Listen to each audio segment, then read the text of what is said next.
Well, I am doing great because apparently we got some good news out there. Now, it's not very often you hear about a dude getting a win in the win column. We got one here. This guy's a genius, but he does live in another country. It's not really a Western country. It's somewhere in between. So there's wiggle room for him to get away with this. But Jimmy, show it to him. Yeah! Wife of Moroccan soccer star loses divorce settlement as fortune in his mother's name. Nice. Fantastic. Winning. I'm going to butcher this name up, but Achraf Hakimi is worth more than $70 million, but most of it is under his mother. All right. Smart man.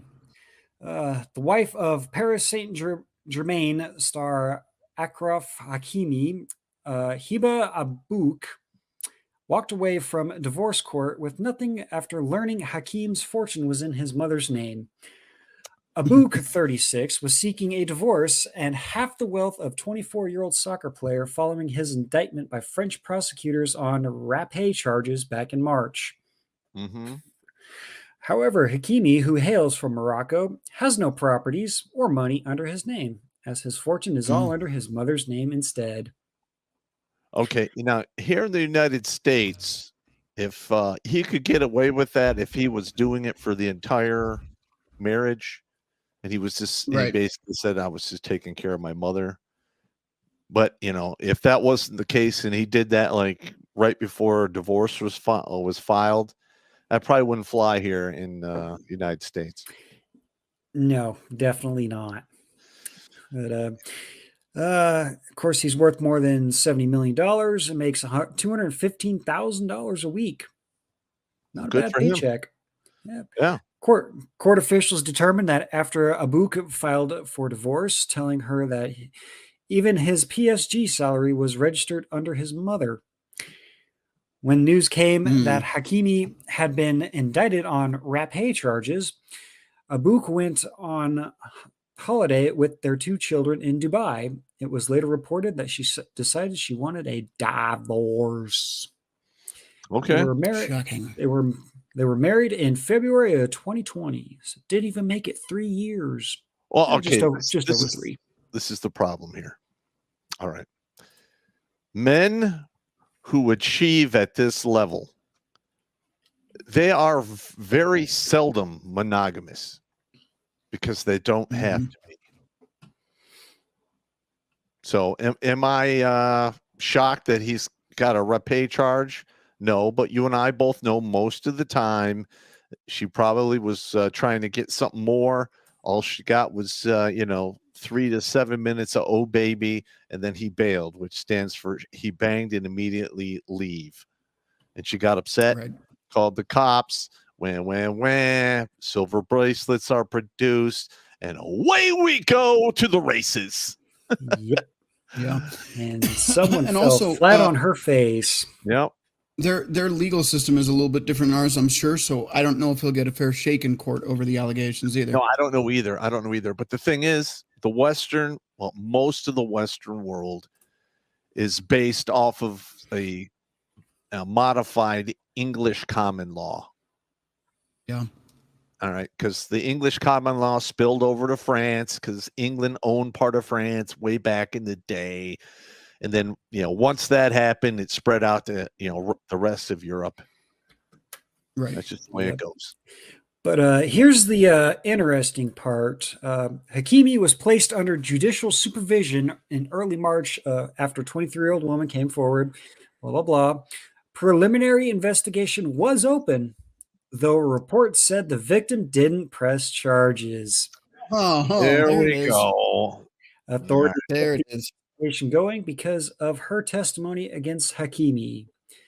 The woman claimed Hakimi raped her in his home in Paris. Yeah, of course, blah, blah, blah. We don't care about soccer because it's soccer.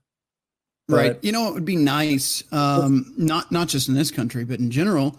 It would be lovely if when these women made false allegations, they in turn would have to do, and this is just my opinion, but they in turn would have to do the sentence that he would have had to have done if he was found guilty. So if you make a false allegation, if it's 10 years for him, guess what? That's 10 years of your life.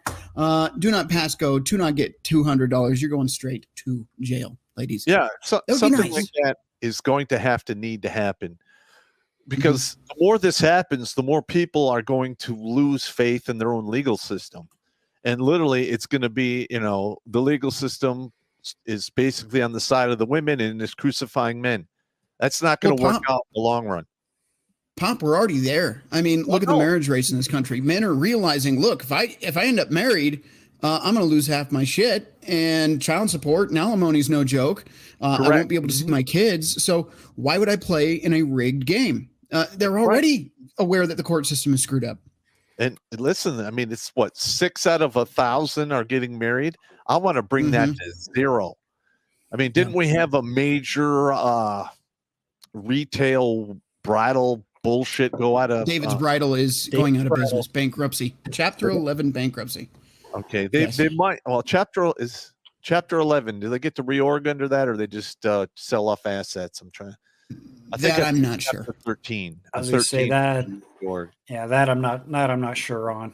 I'd have to do. I know civilian chapter. If you're a civilian, just a person, you do a Chapter 7 on, and you can wipe out everything. And typically that has to happen if you're injured or you can't work or something like that. And it just is what it is.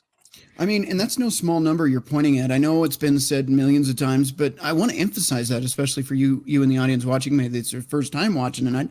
60% of marriages are ending in divorce. Women are filing 80% of the time, and 6 in 1,000. Let's emphasize that 6 men in 1,000 men are even willing to get married now. That is no joke.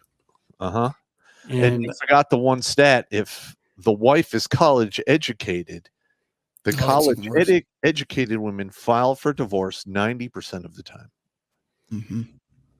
So I mean, for a dude in the Western world to play it safe, he's gonna have to try to get a woman young. Yep.